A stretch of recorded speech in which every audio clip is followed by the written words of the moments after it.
together. And we are recording, so welcome to Art 116 in the afternoon, you guys. I wanted to continue the process of walking away from my keyboard so that I can't change things, of doing little demonstrations and trying to paint something so that you could see maybe a way of dealing with the shadows a little bit better, or dealing with the highlights better, or the edges. If you're losing your edges, we can work on that too. So I'm going to grab three colors. Usually I'm working on something that has yellow or orange or red or violet as some of the colors that I can work with. So I'm going to grab some yellow, orange, and violet or red and see what happens when I go over to my workspace and just grab some random student painting that I ought to be working on. So I've got these and I've got some paintbrushes here. Fantastic. I'm changing over to the overhead cam. And I want you guys to let me know if my microphone craps out. I'm going to try to talk a lot softer and not over talk my microphone and see if I can get it to cooperate. So here we are changing cameras, and now we're on the desktop. So on the desktop, we've got a painting that was started by a student several years ago and may or may not have actually been finished. And so I wanted to pick up on it and see if there are things that I can do to kind of straighten some stuff out for us. And one of the things was, yes, there's a smattering and an interspersing of dots in the middle of each one of the apples, of the pieces of fruit. And that's good, but sometimes there's too much of the interspersing of dots, especially in certain places. So today we're going to identify three places in the fruit where we might want to have be able to control how much dots we're going to do. So the first thing I wanted to talk about was this place just left of center in each one of the apples that is supposed to be the highlight, because there's a photographic highlight right here, just left of center in each piece of fruit in the painting. And this is going to be a little tiny dot, or a good sized dot, maybe the size of a dime, that is your highest value color. So if you're working with yellow as one of your high value colors, it'll be a predominantly yellow spot. If orange is your highest value color, you're going to want to kind of concentrate orange in that spot. And so I'm thinking that of the three high value colors, four, I guess, there's yellow, green, yellow, orange, yellow, orange, and orange. Those are going to probably be your the color choices that you're really going to use. So if you kind of come in here and just make yourself a highlight in that particular location, left of center on each one of your apples, you're going to find that that spot tends to pop and advance towards the viewer a little bit more, so that you get more of a sense of that being the highlight, the photographic highlight, the place where the light is hitting the apple the hardest and reflecting back to your eye the best, right in that particular spot. And so I'm just going over and hitting that with a couple, 5, 6, 7 dots in that left of center area on each one of these, just to kind of reinforce the idea that that's where we're going to have a highlight.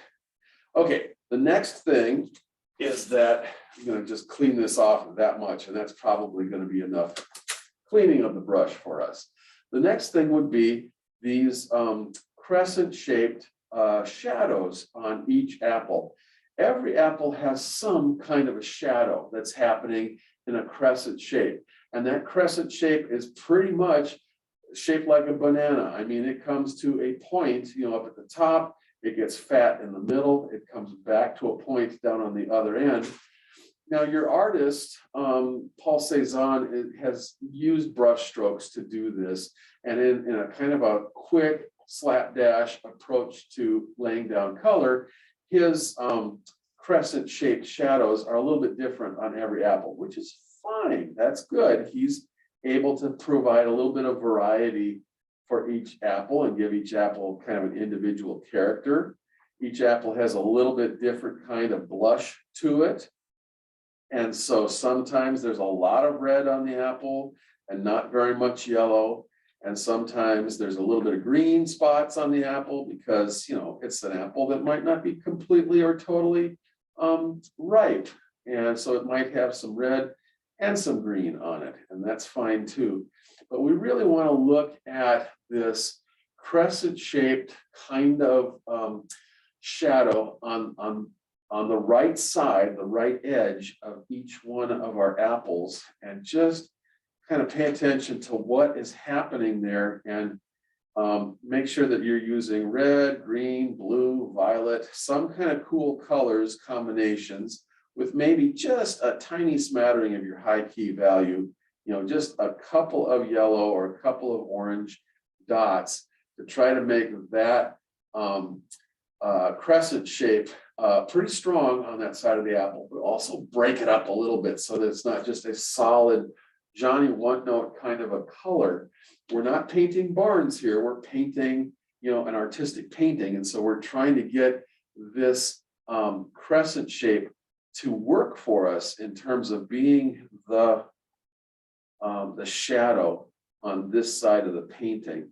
And so we just have to kind of keep playing with it until you finally get it to kind of work for you as kind of that kind of crescent shape of shadow on that side of the apple. All right. Sometimes we're going to lose things. We're going to lose the edges of our apples in the inky darkness of the surrounding shadows and stuff. And that's always something that we're going to work with anytime you're doing a painting or a drawing or something like that. How do you find your edges? How do you maintain your edges when we've got the edge is in shadow, and then you've got shadow behind the object too. So one of the tricks I play with is trying to just pick out a string of pearls, kind of an effect on the outside edge of the apple with maybe one of your higher key colors like yellow or orange or yellow green, whichever one you happen to be using in your tetrad. Please don't use extra colors. Please try to stick with the colors that are in your tetrad.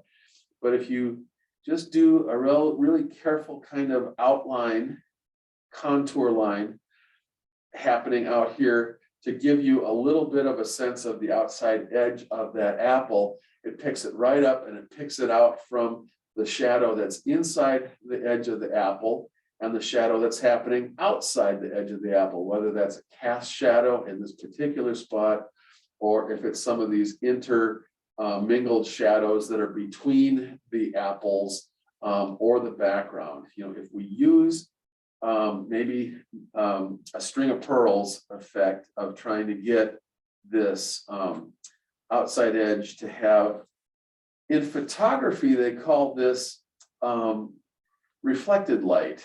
This is the kind of thing that we might observe in photography as reflected light out on the very outside edge of something that might be reflected from someplace else outside the photograph or another object or something, but it comes in and it kind of sits there as a halo right around the outside edge of an object. And that reflected light does so much heavy lifting in the composition to try to help pick out the outside edge, you know, of the object that we're working with. And if you can just, you know, your eyes will connect the dots and create, you know, this outside contour line of light, basically, of reflected light on the outside edge of the apple. And that can kind of help rescue the shape of the apple. You do have to do this, though, right on the outside contour of that spherical shape. If you are uneven and make kind of a lumpy, bumpy apple, with your outside contour, then you're going to wind up with a lumpy, bumpy apple with its outside contour that isn't going to be as spherical as you might like. So this is going to take a little bit of care of trying to find the outside edge of that apple and being able to, figure out where that edge is and create a contour line that picks up and reinforces the idea of that contour line. And I'm trying to do it on this apple over here, and I don't know whether I'm succeeding or not. I've got this apple that's sitting in front of that apple. And so I'm going to try to pick up this contour edge on this curve of this apple over here. Let's see if I can pick that one up. Now that's flattening out a little bit, and I'm not having a good time with this. Sometimes it's because I've got a mask on and I'm trying to breathe and I'm trying to talk all at the same time. And so sometimes things don't work out very good. But that's giving me just a little bit more of a contour edge to that apple that I had lost before. And now I'm regaining it. I'm finding where that contour is again. And I'm doing it with the highest key value. I'm doing it with light rather than with my deeper key values, because the deep key values just tend to get lost in the shadows in the deep key. So, sometimes we have to play with both sides to try to see how we can get these things to pop against things that they're up against.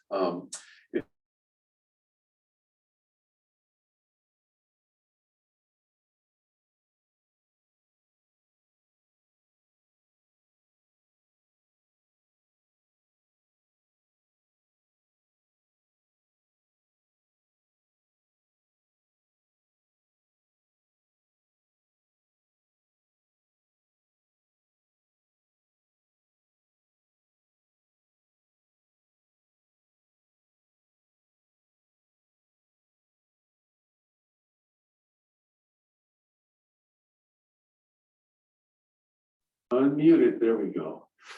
Okay, so I may have been over speaking the microphone again.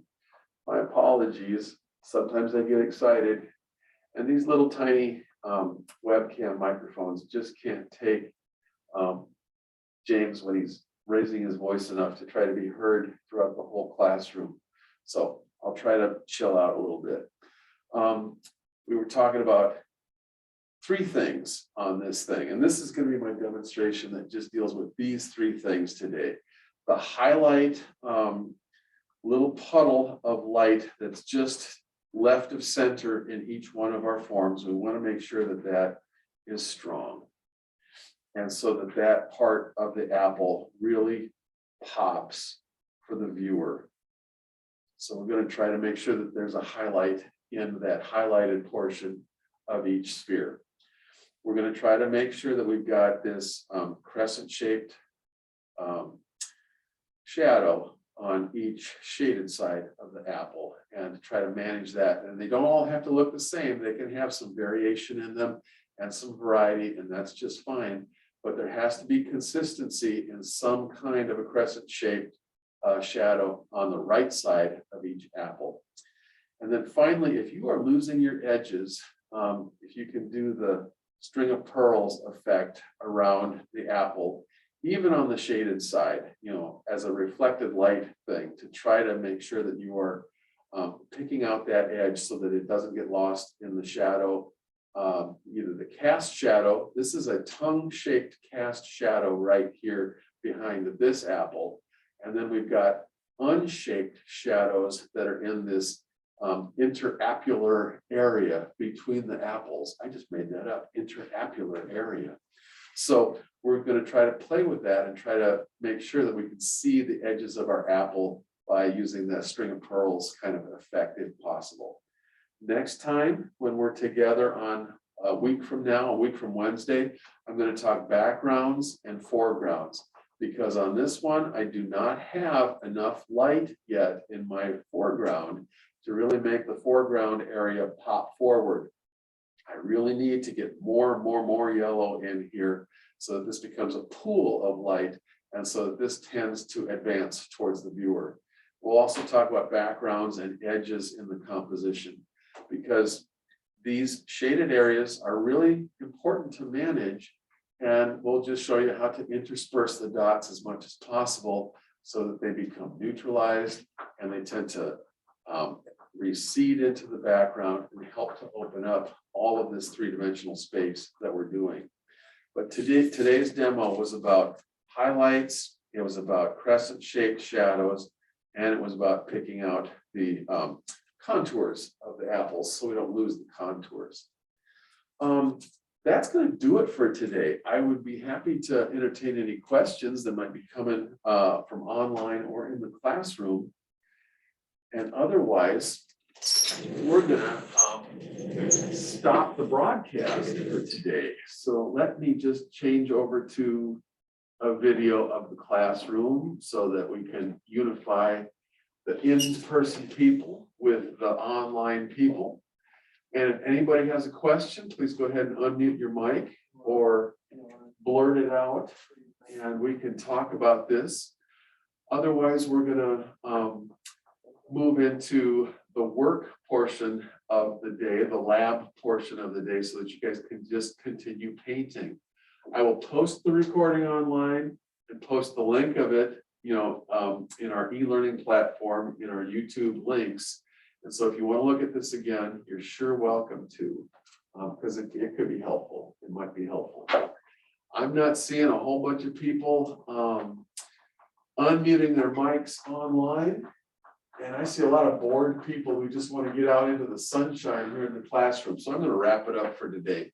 Thanks, everybody. And we will try this again a week from, well, not a week from today, but next Wednesday. Have a good President's Day weekend, and we'll see you next Wednesday. Bye-bye.